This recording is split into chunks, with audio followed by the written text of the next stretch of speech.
कहानी की शुरुआत में हमें याउचा प्राइम नाम के प्लेनेट को दिखाया जाता है, जो अंतरिक्ष के सबसे बेरहम शिकारियों का घर माना जाता था। इस ग्रह का एक रूल था कि अगर तुमने अपने से कमजोर को नहीं मारा तो वो तुम्हें मार देगा। हम यहाँ डेक नाम के एक याउचा को देखते हैं जो अपने भाई का शिकार करने आया था ताकि वो अपने पिता को साबित कर सके कि वो कमजोर नहीं है। डेक उसकी गुफा में आया, पर उसका भाई वोरकान पहले से ही उस पर घात लगाए बैठा था। हर ताकतवर याउचा जरूरत पड़ने पर खुद को इनविजिबल कर सकता है, पर डेक के पास ऐसी कोई शक्ति नहीं थी क्योंकि वो उनमें से सबसे कमजोर था। दोनों के बीच जबरदस्त फाइट होती है, पर अपनी कई कोशिशों के बाद भी डेक अपने भाई को नहीं हरा पाता। आखिर में वोरकान उसे अपने सामने घुटने टेकने को कहता है, पर जब डेक ने उसकी बात नहीं मानी तो वोरकान ने उसे खाई में फेंक दिया। उसे लगा वो मर गया और वो अपने भाई की मौत का शोक मनाने लगा।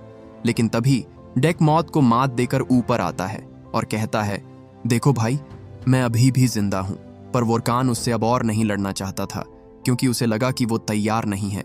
वोरकान अपने भाई को नहीं मारता, पर अगर वो यहां रहता तो कोई ना कोई उसे जरूर मार देता। इसीलिए वो उसे वहां से कहीं दूर जाने को कहता है। वो बोला, कबीले में अपनी जगह बनाने के लिए तुम्हें अपने से ज्यादा ताकतवर को मारना होगा। उसे मारकर घर वापस आओ और अगर नहीं मार पाए तो कभी वापस मत लौटना।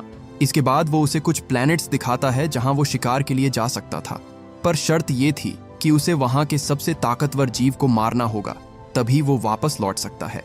डेक उन प्लैनेट्स में से गीना नाम के प्लैनेट को चुनता है, पर वोरकान ने उसे अपनी पसंद बदलने को कहा क्योंकि उस जगह को डेथ प्लैनेट के नाम से जाना जाता था। वहां का सबसे ताकतवर जीव कालिस्क था जिसे कोई नहीं मार सकता, यहां तक कि उनके पिता भी उससे डरते थे। पर डेक बोला, फिर यही मेरा शिकार है। पिता ने मुझे कमजोर कहा था, उन्हें गलत साबित करने के लिए मुझे सबसे ताकतवर को मारना होगा। वोरकान डेक को वहां भेजने ही वाला था कि तभी उसने एक स्पेसशिप को देखा जो उन्हीं की ओर आ रही थी। शिप से उनका पिता नोआर उतरता है जो अपने कबीले का सबसे बेरहम शिकारी था।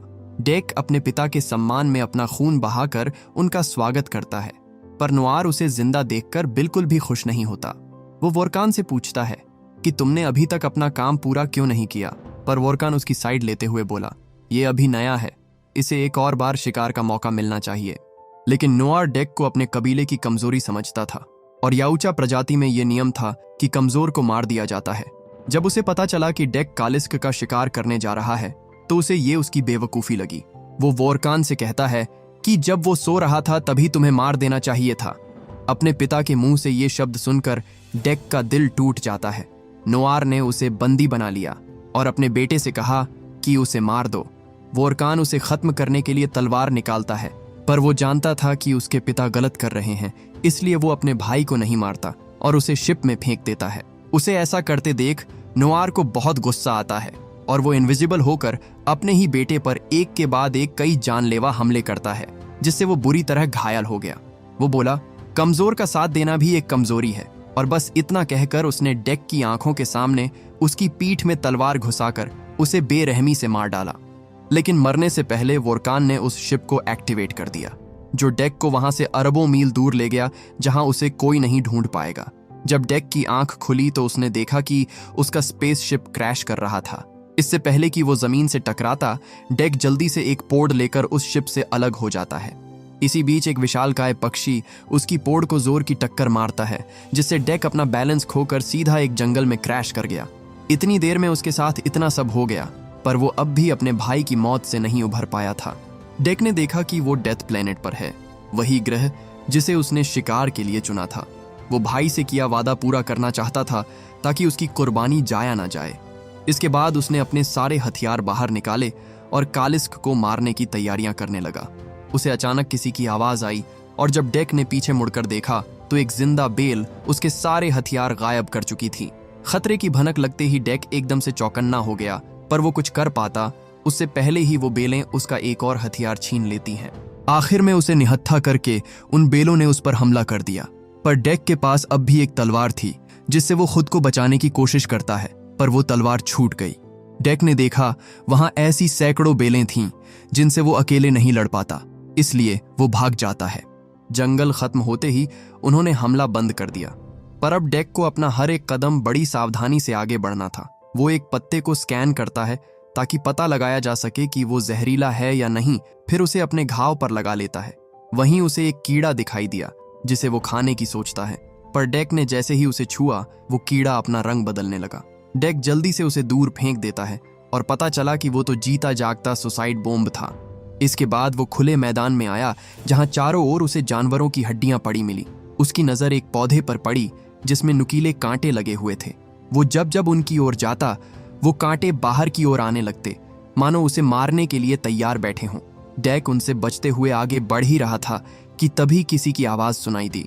उसे लगा खतरा है, पर गौर से देखने पर उसे वहां एक लड़की दिखाई दी। वो जल्दी से अपने सिस्टम में याउचा की भाषा को डाउनलोड कर लेती है ताकि वो उससे बात कर सके। वो कहती है, मेरा नाम थिया है और मुझे वेलैंड कॉरपोरेशन ने बनाया है। पर वो कुछ और कह पाती उससे पहले ही एक बड़ा सा शिकारी पक्षी डेक पर पत्थर फेंकना शुरू कर देता है। थिया उसे बताती है कि जब तुम उसके जहर से सुन्न पड़ जाओगे और हिल नहीं पाओगे, तब वो तुम्हें खाएगी। थिया बोली, मैं तुम्हारी मदद कर सकती हूँ, पर थोड़ी मजबूर हूँ। पर डेक को उसकी मदद नहीं चाहिए थी। इसी बीच वो पक्षी उस पर दोबारा से पत्थर फेंक देता है। डेक ने भागने की कोशिश की, पर इस बार वो उन जहरीले कांटों से बच नहीं पाता। जहर ने तुरंत ही अपना असर दिखाना शुरू कर दिया, जिससे डेक का शरीर सुन्न पड़ने लगता है। बेहोश होने से पहले उसका उस पक्षी को मारना जरूरी था, वरना वो उसे खा जाता। उसने एक ब्लेड से उस पर निशाना लगाया, पर अफसोस उसका निशाना चूक जाता है। उसका ब्लेड थिया से बस कुछ ही दूर पड़ा था, पर उसका हाथ उस तक नहीं पहुंचता। इसी बीच वो पक्षी डेक का शिकार करने के लिए आगे बढ़ा, पर वो उसे मार पाता उससे पहले ही थिया उस पर हमला कर उसे मार डालती है। उसने डेक को एक दवा लगाई जिससे जहर का असर खत्म हो गया। डेक ने उसे उठाया और देखा कि पेट का निचला हिस्सा गायब था। थिया उसे बताती है कि मैं एक सिंथेटिक रोबोट हूं जिसे वेलैंड कॉरपोरेशन ने यहां रिसर्च के लिए भेजा था, पर इस प्लेनेट के क्रीचर्स ने मेरी ये हालत कर दी। डेक उसकी बकबक से तंग आकर उसे वहीं फेंकर आगे बढ़ जाता है, पर थिया को उसकी जरूरत थी, इसलिए वो उसे रुकने को कहती है। वो बोली, मैं जानती हूं कि याउचा प्लेनेट के सबसे ताकतवर जीव का शिकार करते हैं और तुम कालिस्क को ढूंढ रहे हो, पर तुमसे पहले भी कई याउचा कालिस्क के पीछे आए, पर उनमें से कोई जिंदा वापस नहीं लौटा। अगर तुम मुझे अपने साथ ले चलो तो मैं तुम्हें उसकी गुफा तक पहुंचा दूंगी और तुम कालिस्क को मारने वाले पहले योद्धा बन सकते हो। उसे एक टूल की तरह इस्तेमाल करने में डेक को कोई परेशानी नहीं थी, इसलिए वो उसे हाथ में लेकर आगे बढ़ने लगा। इसके बाद वो एक गुफा से गुजरते हैं जहां नुकीले स्पाइक वाले केचुए रहा करते थे। डेक उन्हें खतरा समझता है, पर थिया उसे समझाती है कि वो खतरा नहीं है, उन्हें बस भूख लगी है। उसे हाथ में उठाकर डेक को चलने में बहुत परेशानी हो रही थी, इसीलिए उसने बेलों को तोड़कर उनसे एक रस्सी बनाई और थिया की बॉडी को अपनी पीठ पर कसकर बांध लिया। चलते चलते रात हो जाती है, जिसके बाद उन्होंने कुछ देर रुकने का फैसला किया, क्योंकि पता नहीं अंधेरे में कौन सा मॉन्स्टर उन पर घात लगाए बैठा हो। डेक पूछता है, तुम यहाँ कब से हो? जिस पर थिया उसे बताती है कि हम 2 साल पहले इस प्लेनेट पर लैंड हुए थे। उनकी टीम का काम था इस प्लेनेट के जीवों को समझकर उन पर रिसर्च करना। डेक को यहाँ एक और सिंथेटिक एंड्रॉइड के बारे में पता चलता है जो हूबहू थिया की नकल थी। दोनों को साथ काम करने के लिए बनाया गया था, पर थिया ज्यादातर लैब में रहती थी और टेसा का काम था इस प्लेनेट को समझकर ग्राउंड लेवल पर डेटा इकट्ठा करना। लेकिन एक दिन टेसा उसे बाहर ले गई। वो खोज कर रहे थे कि तभी कालिस्क ने उन पर हमला कर दिया और उसके पैरों को अलग कर दिया। वो अपनी कहानी सुनाते सुनाते काफी इमोशनल हो जाती है, पर डेक को उसकी बातें बोरिंग लगी, इसलिए वो सो गया। थिया को लगता था कि टेसा मर चुकी है, पर ऐसा नहीं था। इसके अगले सीन में हम टेसा को देखते हैं जो बुरी तरह डैमेज थी। उसे एक रिपेयरिंग पोर्ट में डाला जाता है जहां कुछ रोबोट्स उसके डेटा को प्रोसेस करने लगे। कंपनी को पता चला कि उसने अपना मिशन पूरा नहीं किया था, जिसके बाद टेसा को फिर से रिपेयर किया जाता है ताकि उसे दोबारा उसी मिशन पर भेजा जा सके जिसे वो पूरा करने में नाकाम रही थी। उसे बताया जाता है कि कंपनी बिल्कुल खुश नहीं है, दोबारा नाकामयाब हुई तो तुम्हें डीएक्टिवेट कर दिया जाएगा। वहीं हम थिया को देखते हैं जो डेक के साथ कालिस्क की गुफा की ओर जा रही थी। रास्ते में उन्हें एक गैंडे जैसा मॉन्स्टर दिखाई दिया जो मैदान में घास चर रहा था। थिया उसे बताती है कि ये कालिस्क का खाना है, जिसके बाद डेक उसे मारने की सोचता है। लेकिन जैसे ही वो आगे बढ़ा, उसे एक गहरा कट लग जाता है, क्योंकि जिस घास में वो गैंडा खड़ा था वो नुकीले ब्लेड से बनी हुई थी। वो उसे मारने का तरीका सोच ही रहा था कि तभी वहां उन्होंने एक बंदर जैसा जीव देखा जो अपनी बड़ी बड़ी आंखों से उन्हें बड़ी आश्चर्यजनक तरीके से देख रहा था। उन्हें शिकारी समझकर वो गेंडे डर कर वहां से भागने लगते हैं, लेकिन डेक ने उसका पीछा नहीं छोड़ा और पेड़ों पर लटकते हुए उसका पीछा किया। आखिर में डेक उसकी पीठ पर चढ़ गया, पर इससे पहले वो उसे मार पाता, वो गेंडा उसे एक पेड़ से दे मारता है। वो बंदर उन्हें देखकर खूब मजे ले रहा था, जिसके बाद डेक सबसे पहले उसे ठिकाने लगाने की सोचता है। वो लड़ ही रहे थे कि तभी डेक ने उस गैंडे को देखा जो तेजी से उसी की ओर आ रहा था। इससे पहले वो उन्हें अपने पैरों तले रौंद डालता, डेक अपनी तलवार से उसके 2 टुकड़े कर देता है। वो अपनी जीत की खुशी मना ही रहा था कि तभी उन जंगलों में छुपा एक विशालकाय कीड़ा उन्हें पकड़ लेता है। वो दोनों को निगलने ही वाला था कि तभी वो बंदर उसके मुंह में घुसकर अपने मजबूत कवच से उसके दांत तोड़ देता है। उनकी जान तो बच जाती है, पर अब वो कीड़ा बेचारे उस बंदर की जान के पीछे पड़ गया था। वो उसे निगलने ही वाला था कि तभी डेक उस बेचारे की मदद करने की सोचता है, क्योंकि उसने भी उनकी जान बचाई थी। अपनी तलवार से डेक ने उस पर एक के बाद एक कई जानलेवा हमले किए और आखिर में उसे भी मार डाला। उधर हम टेसा को देखते हैं जो डेक के पोड़ तक पहुंच गई थी। वहां वो बेलें उस पर भी हमला करती है, पर उनके पास एडवांस्ड वेपन्स थे जिनसे वो उन्हें चुटकियों में खत्म कर देते हैं। जल्द ही रात हो गई और डेक अपने शिकार को पकाकर खाने लगा। उसने थिया को भी थोड़ा खाने को दिया, पर वो बिजली से चलती थी। इसके बाद वो थोड़ा खाना उस बंदर को भी देता है जो कब से उनके पीछे पीछे घूमे जा रहा था। खाना पाकर वो बहुत खुश होता है और डेक पर थूक देता है, जिससे डेक को गुस्सा आ जाता है। उसे लगा कि वो जानबूझकर उसका मजाक उड़ा रहा है, पर थिया उसे समझाती है कि थूकना उनके लिए सम्मान की निशानी है। उसने तुम पर थूक कर तुम्हें अपने परिवार का हिस्सा बना लिया है। इसके बाद डेक सोने के लिए जमीन साफ करता है और उसकी देखा देखी वो बंदर भी जमीन को साफ करने लगा। इस तरह वो उसकी हूबहू नकल करता है, मानो उससे सब सीख रहा हो। थिया और उस बंदर में तो गहरी दोस्ती हो गई थी और उसने उसके लिए एक नाम भी सोच लिया था। वहीं हम टेसा को देखते हैं जिसने डेक के क्रैश हुए स्पेसशिप को ढूंढ लिया था। वो अंदर गई जहां उसे याउचा सिविलाइजेशन के एडवांस्ड वेपन मिले जो कालिस्क को पकड़ने में उसके बहुत काम आ सकते थे। अगले सुबह डेक बिना वक्त गवाए अपने सफर को जारी रखता है, पर वो प्लूटो को अपने साथ नहीं लेकर जाना चाहता था। थिया कहती है, हम उसे नहीं छोड़ सकते, उसने हमारी जान बचाई थी। लेकिन अब वो डेक के किसी काम का नहीं था, इसलिए वो उसे वहीं छोड़कर आगे बढ़ जाता है। जल्द ही थिया को उसकी कमी खलने लगी। उस बेचारे ने उन्हें अपने परिवार को हिस्सा बनाया था और उन लोगों ने उसे अकेला छोड़ दिया। डेक थिया से आगे का रास्ता पूछता है, पर वो प्लूटो को लेकर अब भी उससे नाराज थी, इसलिए उसे रास्ता नहीं बताती। वो कहती है, माना तुम्हारे प्लेनेट पर हम दर्दी को कमजोरी माना जाता है, लेकिन ये तुम्हारा प्लेनेट नहीं है। कम से कम तुम यहाँ तो उसे अपने साथ रख सकते थे। एग्जाम्पल के तौर पर थिया उसे अपने प्लेनेट के भेड़ियों के बारे में बताती है, जिसमें कबीले का सबसे ताकतवर भेड़िया कभी दूसरों पर अपनी ताकत का धौंस नहीं जमाता और हमेशा अपने से कमजोर की रक्षा करता है। डेक उसकी बात समझ गया, पर वो अब भी अपने अतीत के बोझ तले दबा हुआ था। ऐसे में हम दर्दी उसके रास्ते में रुकावट बन सकती थी। वो जल्द ही कालिस्क की गुफा के पास पहुंच गया, जहां चारों ओर उन लोगों की लाशें बिखरी पड़ी थीं जो उसे पकड़ने आए थे। थिया को वहां उसके पैर भी मिल गए, जिसे लेकर वो जल्दी से एक रिपेयरिंग स्टेशन पर गई और खुद को अपने शरीर के निचले हिस्से से सिंक कर लिया। थिया कहती है, मुझे तुम्हें कुछ बताना है, तुम्हें अभी इसी वक्त यहाँ से जाना होगा। मैंने टेसा को बुलाया है, कंपनी यहाँ किसी भी वक्त आती ही होगी। पर डेक अपनी ट्रॉफी लिए बगैर यहाँ से कहीं नहीं जाने वाला था। डेक बाहर आया और देखा कि कालिस्क वहां नहीं था, जिसके बाद उसने उसे बुलाने के लिए वहां पड़े तेल के कंटेनर में ब्लास्ट कर दिया। कालिस्क डेक के सामने आता है और हम देखते हैं कि ये तो कुछ ज्यादा ही बड़ा था। उसने डेक को उठाकर दूर फेंक दिया, जिससे उसे भी उसकी ताकत का अंदाजा हो जाता है। पर यह तो उसकी असली ताकत का बस एक छोटा सा नमूना था। डेक ने उससे फाइट की और अपनी तलवार से उसका पेट चीर दिया। इतना कम था तो वो उसकी पूंछ भी काट देता है, पर कालिस्क में खुद को रिपेयर करने की अनोखी शक्ति थी। उसके सारे कटे हुए पार्ट्स वापस लौट आते हैं। वहीं थी अपने पैरों को जोड़ने ही वाली थी, तभी कालिस्क ने डेक को उठाकर उसके ऊपर फेंक दिया, जिससे उसकी बॉडी के फिर से 2 टुकड़े हो गए। डेक उसे रोकने की हर मुमकिन कोशिश करता है, पर ऐसा लग रहा था कि उसे मारा ही नहीं जा सकता। इसके बाद उसने अपनी तलवार से उसके सर को धड़ से अलग कर दिया। डेक को लगा वो जीत गया, पर कालिस्क अपने सर को दोबारा जोड़ लेती है। उसने डेक को अपने पैरों से दबोच लिया।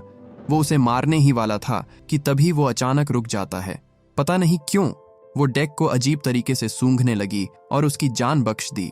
हालांकि खतरा अभी टला नहीं था। जल्द ही टेसा और कंपनी के लोग वहां पहुंच जाते हैं और उन्होंने क्रायोजेनिक बॉम्ब से कालिस्क को फ्रीज कर दिया।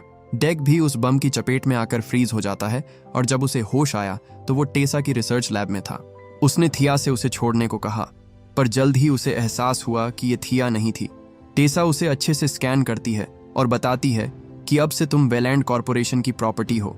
इसी बीच उसने थिया को फिर से एक्टिवेट किया और उसे जैसे ही होश आया वो टेसा को देखकर इमोशनल हो गई। पर तभी उसने डेक को देखा जिसे टेसा ने बंदी बना लिया था।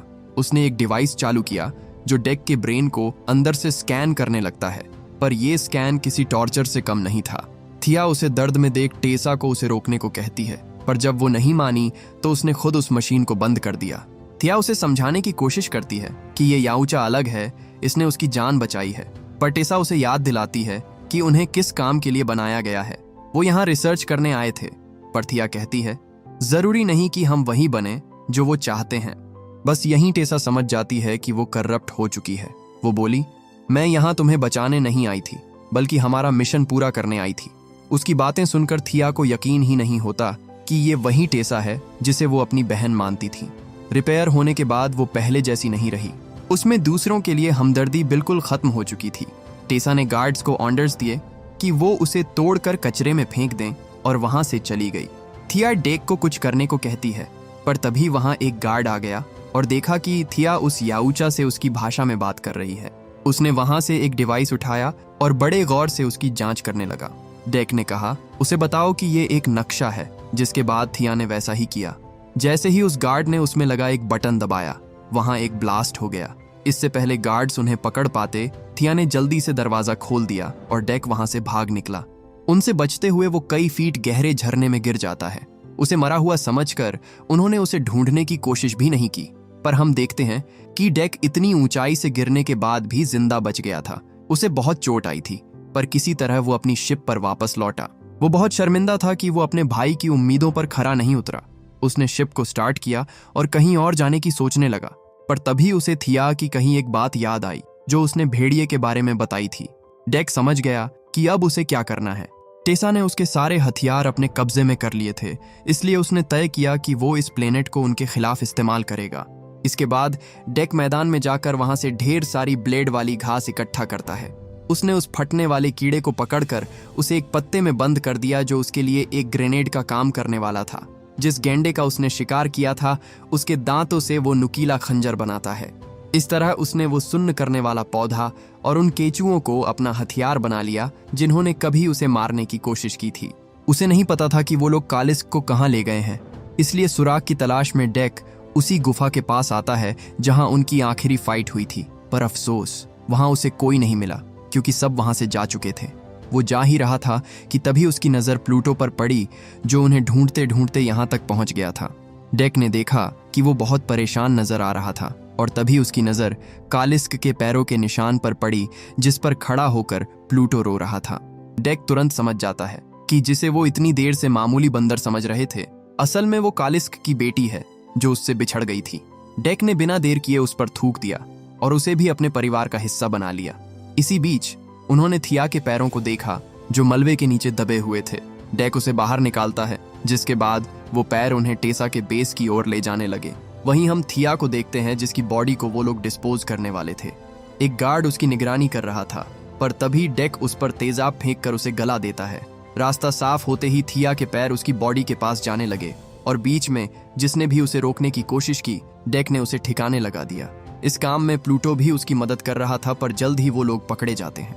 इसी बीच टेसा कालिस्क को लेकर वहां से निकलने की तैयारी कर रही थी। कंपनी ने उससे उस याऊचा का स्टेटस पूछा, जिस पर टेसा उन्हें झूठ बोल देती है कि वो मर गया है। डेक एक एक कर उन रोबोट्स को ठिकाने लगा रहा था। एक ने सेफ्टी अलार्म बजाने की कोशिश की, पर डेक उसे ऐसा नहीं करने देता क्योंकि अभी उसे थोड़े और टाइम की जरूरत थी। वहीं थिया के पैर थिया को ढूंढते ढूंढते उस तक पहुंच जाते हैं। थिया अपने पैरों को वापस पाकर बहुत खुश थी कि तभी वहां और गार्ड्स आ गए, इसलिए उन्होंने फिर से डीएक्टिवेट होने का नाटक किया। वो गार्ड थिया को देख ही रहे थे कि तभी उसके पैर ने पीछे से उन पर हमला किया और उन दोनों ने एक टीम की तरह काम करके सारे रोबोट्स को मार गिराया। डेक उन्हें रोकने के लिए आगे बढ़ा, पर तभी एक गार्ड ने उसके सर पर बंदूक तान दी और कहा, अगर हिले तो खोपड़ी उड़ा दूंगा।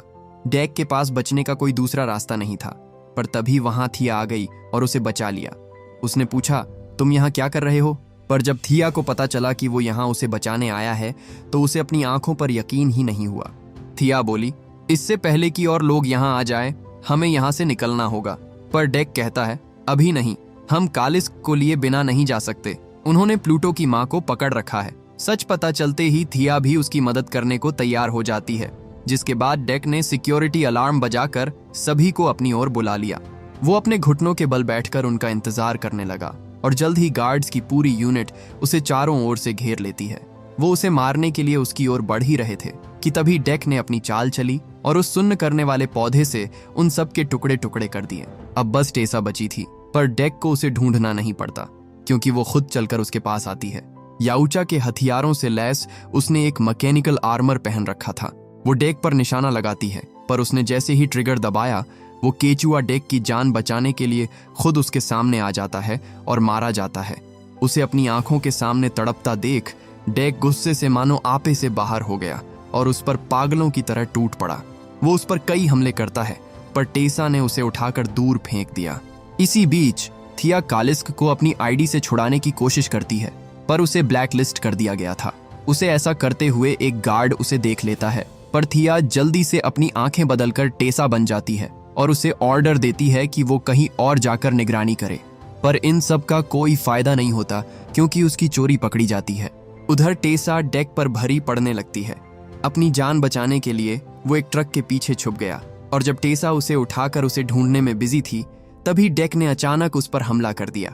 वो उसका सर धड़ से अलग करने ही वाला था कि तभी टेसा खुद को एक शील्ड के नीचे छुपा लेती है, जिसे डेक चाहकर भी नहीं तोड़ सकता था। इसी बीच कालिस्क भी उस पर हमला कर देती है। दोनों में जबरदस्त फाइट हुई, पर टेसा ने एक ब्लेड से कालिस्क को बीच से काटना शुरू कर दिया। कालिस्क उसके आगे कमजोर पड़ने लगी थी, लेकिन डेक ने उस मैकेनिकल सूट की वायरिंग तोड़ दी, जिससे ब्लेड चलते चलते बंद पड़ गया। टेसा बिना देर किए कालिस्क को फ्रीज करने के लिए उस पर एक बार फिर वो क्रायोजेनिक बॉम्ब फेंकती है, लेकिन इस बार डेक उस बम को डिफ्लेक्ट कर देता है, जो सीधा जाकर टेसा के मैकेनिकल सूट से टकरा गया। कालिस्क उसके हाथ को तोड़कर दूर फेंक देती है। वो उसके सूट को चीरकर उसे मारने ही वाली थी कि तभी टेसा उस पर अपनी लेजर से उस पर निशाना साधने लगती है, पर वो कालिस्क पर आखिरी हमला कर पाती उससे पहले ही कालिस्क उसे जिंदा निगल जाती है। प्लूटो पहली बार अपनी माँ से मिलती है और कालिस्क भी अपनी खोई हुई बेटी को वापस पाकर बहुत खुश थी। ऐसा लग रहा था कि यही इस कहानी की हैप्पी एंडिंग है, पर अफसोस ऐसा नहीं होता। कालिस्क को अचानक बहुत तेज दर्द होने लगता है और उसके मुंह से ठंडी ठंडी भाप निकलने लगती है। वो कुछ समझ पाते उससे पहले ही कालिस्क की पूरी बॉडी फ्रीज हो गई और फिर एक जोर का धमाका हुआ जिसमें उसके शरीर के हजारों टुकड़े हो गए। प्लूटो देखती है कि उनका शरीर अपने आप को फिर से हील नहीं कर रहा था। वो समझ जाती है कि अब वो इस दुनिया से हमेशा हमेशा के लिए जा चुकी है। हम टेसा को देखते हैं जो अभी तक जिंदा थी। वो सबसे ज्यादा थिया से नफरत करती थी क्योंकि उसकी अपनी बहन ने उसे धोखा दिया था।